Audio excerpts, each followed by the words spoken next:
Researchers have been studying the factors that influence us to say yes to the requests of others for over 60 years, and there can be no doubt that there's a science to how we are persuaded, and a lot of this science is surprising. When making a decision, it would be nice to think that people consider all the available information in order to guide their thinking, but the reality is very often different. In the increasingly overloaded lives we lead, more than ever, we need shortcuts or rules of thumb to guide our decision-making.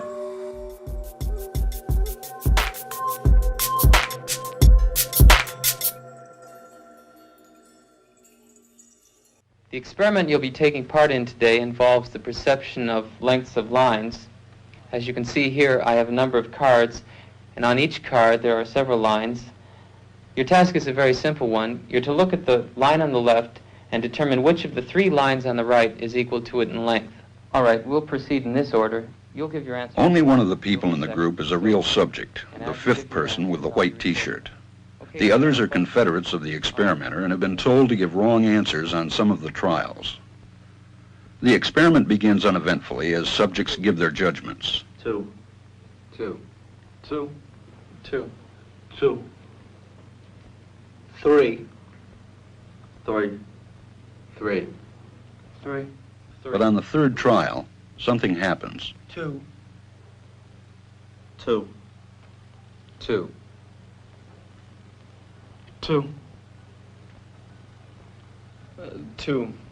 The subject denies the evidence of his own eyes and yields to group influence. 1. Ash found subjects went along with the group on 37% of the critical trials. But he found through interviews that they went along with the group for different reasons. 1. 1. They must be right. There are 4 of them and 1 of me. 1. This subject's yielding is based on a distortion of his judgment. He genuinely believes that the group is correct. 1. 1. 1. 2. 1. 2. 2. 2. I know they're wrong, but why should I make waves? 2. In this case, the subject knows he is right, but goes along to avoid the discomfort of disagreeing 2. with the group. Here, the distortion is at the level of his response. 2. 2. 2. 2. In the previous experiment, the naive subject stood alone against the group. In this variation, Ash gave the naive subject a partner, here seated in the third position, who also gives the correct response. 1. 1. 2. 1. 2. With a partner, yielding drops to only 5% of the critical trials compared to 37% without a partner. Although subjects report warmth and good feeling toward the partner, they typically deny that he played a role in their own independence. The partnership variation shows that much of the power of the group came not merely from its numbers, but from the unanimity of its opposition. When that unanimity is punctured, the group's power is greatly reduced. Sometimes we go along with the group because what they say convinces us they are right. This is called informational conformity. But sometimes we conform because we are apprehensive that the group will disapprove if we are deviant. This is called normative conformity. The strength of the normative factor is shown in another variation carried out by Ash. In this variation, the subject is told that because he had arrived late, he would have to write his answers. Subjects in this private response experiment are exposed to the same amount of misleading information as other subjects, but they are immune from any possible criticism by the group. 1. 1. 1. And this enormously reduces the pressure to conform. Conformity drops by 2/3. Ash's experiment is a classic. It reveals how people will deny what they see and submit to group pressure. It allows us not only to observe conformity, but to study the conditions that increase or reduce its occurrence.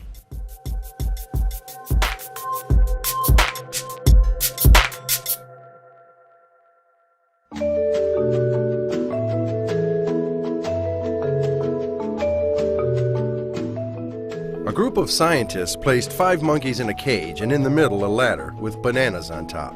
Every time a monkey went up the ladder, the scientists soaked the rest of the monkeys with cold water. After a while, every time a monkey went up the ladder, the others beat up the one on the ladder. After some time, no monkey dared go up the ladder, regardless of the temptation. Scientists then decided to substitute one of the monkeys. The first thing this new monkey did was go up the ladder. Immediately, the other monkeys beat him up. After several beatings, the new member learned not to climb the ladder, even though he never knew why. A second monkey was substituted, and the same occurred. The first monkey participated on the beating for the second monkey. The replacements repeated until what was left was a group of 5 monkeys that, even though never received a cold shower, continued to beat up any monkey who attempted to climb the ladder. If you asked the new group of monkeys why the beatings took place, the answer would probably be, "Well, I don't know. That's just how things are done around here."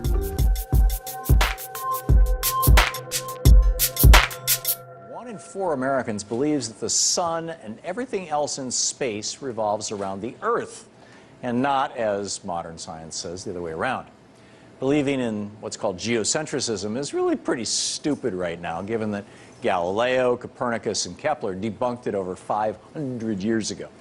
It's about as sensible as believing in Bigfoot or the reptile Illuminati.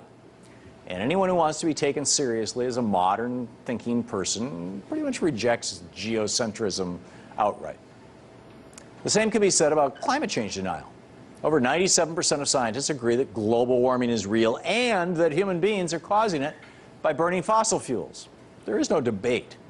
Climate change is a fact, just like the Earth revolving around the sun is a fact. And anyone who says otherwise should be treated like the crazy person they are. Is climate change a fact? Mr. Harris? No. Ms. Grant? No. Mr. Brandon? No, God can cause a climate. Mr. Tillis? No. Can you imagine what the reaction would be if all 4 Republicans for North Carolina's Senate seat had said that the sun revolves around the Earth? And what makes this possible, other than millions in campaign contributions from big oil, big coal, and big gas? What is it? What makes this possible? Fox so-called news. Not a day goes by without some Fox host laughing off climate change like it's some kind of joke. Case in point, yesterday's episode of The Five, when host Bob Beckel brought up this actual scientific chart put together by actual NASA, showing the sharp rise in carbon dioxide emissions over the last few decades. He was ridiculed by Eric Bolling and the rest of the Five team. Laughed at, in fact. Take a look. NASA, which is probably the greatest single institution, scientific institution in the United States that took a man to the moon, NASA has one very specific issue. I couldn't get this up on the screen, but if you could just come in just here for a second, and you will see that CO2 emissions for 650,000 years have not got... You find that funny? Yeah. You going to laugh at NASA? Yeah, Why no, don't you laugh at NASA? Go ahead, laugh at NASA. These guys are now officially in the same category as Illuminati conspiracy theorists and the geocentrists who say that the sun revolves around the Earth. And that graph that Bolling was making fun of, it actually is from actual real scientists at the actual real NASA and is routinely used by actual real scientists all over the world to show the actual dangers of fossil fuel emissions. In an ideal world, people who deny climate change would be laughed at, just like people who think that the sun revolves around the Earth. But we don't live in an ideal world. We live in a world dominated by the fossil fuel industry and a money-is-speech Supreme Court. That's why the rest of us who know that global warming is real must call out the climate deniers for what they are, wackos who deserve no more respect than people who say that the sun revolves around the Earth. So when a child sings, or used to sing, I don't think they do anymore, "Twinkle, twinkle, little star, how I wonder what you are," it's not twinkling. Something powerful, dramatic, and dynamic is happening to it, right? Well, yes, and we call that twinkling. Yeah, so, right. Yeah, there's starlight coming billions of, or millions of light years, well, it depends if it's a galaxy, hundreds of thousands of light years across space, and it's a perfect point of light. As it hits our atmosphere, turbulence in the atmosphere jiggle the image, and it renders the star a twinkling. And by the way, planets are brighter than stars typically, like Jupiter and Venus. Venus has been in the evening skies lately. And if you go twinkle, twinkle, little star, how I wonder what you are, and you want to wish upon the star, most people are wishing on planets. Right. That's why the wishes don't come true. The planets are the first stars to come out at night. Don't you sometimes feel sad about breaking all these myths apart? No, because I think it's some myths are deserve to be broken apart out of respect for the human intellect.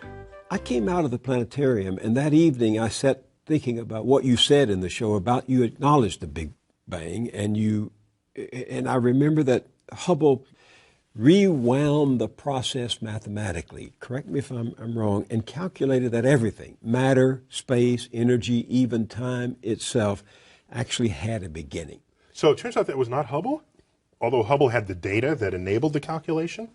The person who did that was a Belgian priest, George Lemaitre. He was a priest, physicist priest. Right. Okay? What a cool thing to have on your business card. You got people coming and going with that. But he calculated what the implications of Einstein's general relativity, which was the new theory of gravity, would be with Hubble's expanding universe. And he says the whole universe may have begun in a singular point in the past. And thus, Big Bang as a phrase was used pejoratively of this idea, but it stuck. An incredible flash of energy and light, though. And matter, and yeah, all of this, all of the above. Do you give people who make this case that that was the beginning and that there had to be something that provoked the beginning, do you give them an A at least for trying to reconcile faith and reason? I don't think they're reconcilable. What do you mean? Well, so let me say that differently. All efforts that have been invested by brilliant people of the past have failed at that exercise. They just fail.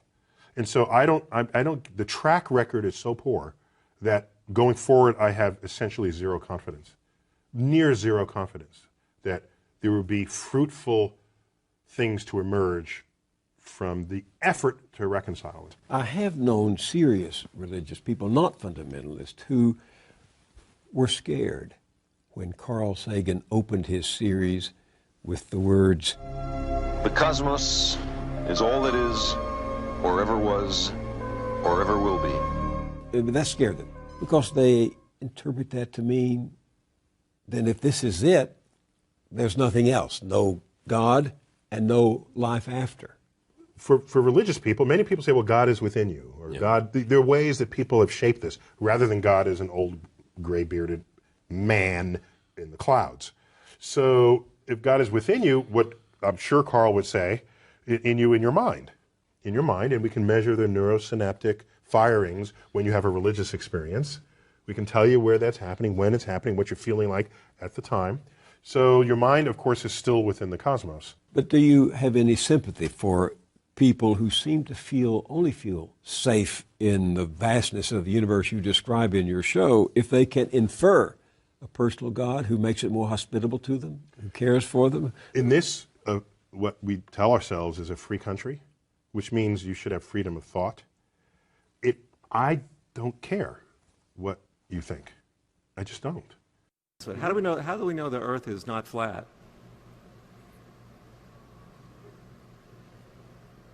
We don't. It's flat. Okay. Glad we established that.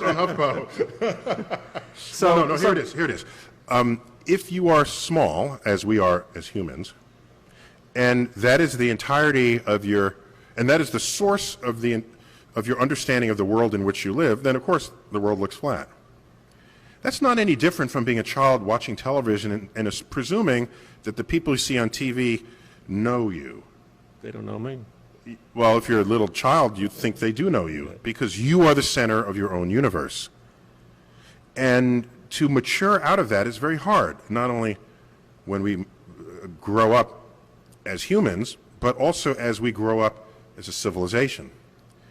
To realize that the Earth is not flat and that it's round means you're not in the center of the Earth. Some of the earliest civilizations we have records of were in the Middle East, okay? And that whole area is called the Mediterranean. Well, Mediterranean translates to Middle Earth. The people lived there were sure they were in the middle of the Earth. That can only be true if you think Earth is flat. Well, we have many lines of evidence to show that Earth is round, including Apollo photos of the round Earth. We don't have time for a meeting of the Flat Earth Society. If I say that the world is round and someone else says it's flat, that's worth reporting. But you might also want to report on a bunch of scientific evidence that seems to support the notion that the world is round. The journalist's obligation when writing a story is to give equal column space to all sides, or half to one of each side. And if someone says the Earth is round and someone says the Earth is flat, at some point you're going to make a judgment. The Earth is flat people is just flat out wrong. Right. I will not be giving them the attention. We're wasting time, and I'm not doing a service to in my role of informing the public. And so I think journalists are really smart people, and they're highly educated, and they're curious. They have the curiosity that kids have that they still have as adults. That's the other kind of branch of curiosity manifested in society, scientists and journalists. And that's a great thing to have. But at some point, invest your brain energy to recognize when something is fringe. I'm sorry to have to tell you this, but you are a journalist. You are a journalist. So you don't have to apologize. No, I'm not apologizing. I host a talk show, so I can't say I'm not a journalist. Well, not only that, you're in pursuit of questions. Yes, I agree that I'm a journalist, as are scientists who ask questions. Here's the thing. If you had a political faction that insisted that we teach that the world is flat, and it's a conspiracy of scientists and others who published these pictures where the world was round, after a while, people would insist that you not teach that anymore. Well, let me say that the evidence for the age of the Earth is every bit as compelling. The Earth is 4.5 billion years old, not 6 or 10,000 years old. Why did this not come out? But Bill, isn't it a problem when science guys attempt to bully other people? I mean, Nick here had to say, I'm not a denier. He had to get it up. I'm not a denier, because really, the science group has tried to shame anyone who dares question this, and the point I'm trying to make is it's not working with the public. Even a political conspiracy.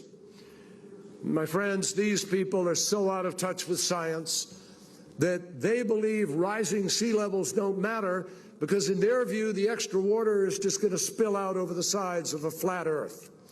They're wrong, obviously. For the benefit of those who may still question the 97% of peer-reviewed studies on climate change, let me just underscore, you don't need to be a scientist to know that the Earth is round, that the sun rises in the east and sets in the west, and that gravity is the reason that objects fall to the ground. You could pick 100 different examples of simple things that happen every day that reflect science and determinations of science. And you don't need to be a scientist. This is happening. It's happening now. It's happening faster than scientists had predicted it would. And it's happening to greater degrees than scientists predicted it would. And we need, as responsible leaders, to take account of science, not some cockamamie ideological hypothetical, but science. And we need to make clear that those members of the Flat Earth Society are on the wrong side of history. Let me tell you something. If some of these folks were around when Columbus set sail,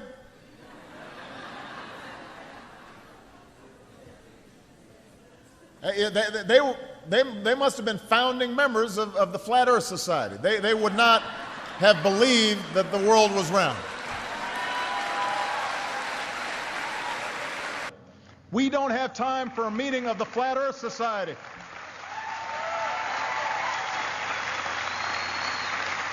What responsibility do you think members of the media have to portray science correctly? Yeah, I think the media has to sort of come out of this ethos that I think was in principle a good one, but it doesn't really apply in science. The ethos was whatever story you give, you have to give the opposing view, and then you could be viewed as balanced. In the clip that you showed of the president, you don't talk about the spherical Earth with NASA in it and then say, oh, now let's give equal time to the flat earthers. Plus, science is not there for you to cherry pick. You know, I said this once, and it's gotten a lot of internet play. I said the good thing about science is that it's true whether or not you believe in it. All right? I guess you can decide whether or not believe in it, but that doesn't change the reality of an emergent scientific truth.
Why don't you just put the end to the record in the argument and put your hand on the Bible, swear to God you walked on the moon. Mr. Cybro, knowing you, that's probably a fake Bible. Well, you're talking to the wrong guy. Why don't you talk to the administrator at NASA? We're passengers. We're guys going on a flight. Of course, I don't hit people, but you're going to be on the deck unless you get I'm heading out. I appreciate it. And get the hell out of my house. Well, take your stuff and get the fuck out. Why don't you quote me and say it's bullshit? I mean, the shadows in her uncle. I don't give a damn about all that shit. You're the one who said you walked on the moon when you didn't. Calling the kettle black, if I ever thought of it. Saying I misrepresented myself. Away from me. You're a coward and a liar and a thief.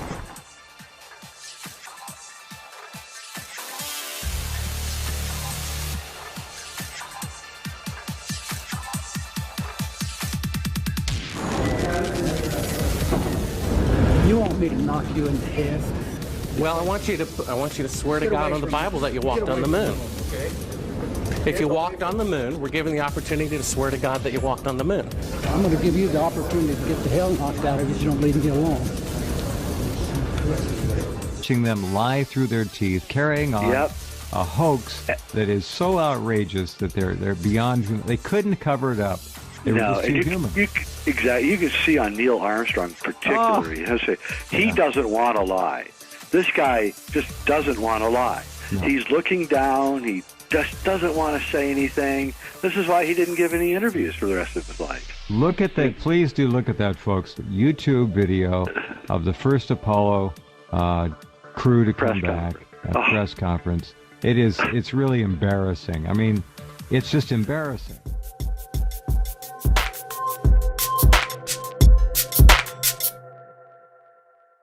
A child's happiness is priceless, especially on a birthday. A child's happiness is priceless, especially on a birthday. A child's happiness is priceless, especially on a birthday. A child's happiness is priceless, especially on a birthday. Well, a child's happiness is priceless, right? Especially on a birthday. A child's happiness is priceless, especially on a birthday. A child's happiness is priceless, especially on a birthday. A child's happiness is priceless, especially on their birthday. A child's happiness is priceless, especially on a birthday. A child's happiness is priceless, especially when it comes to their birthdays. Absolutely.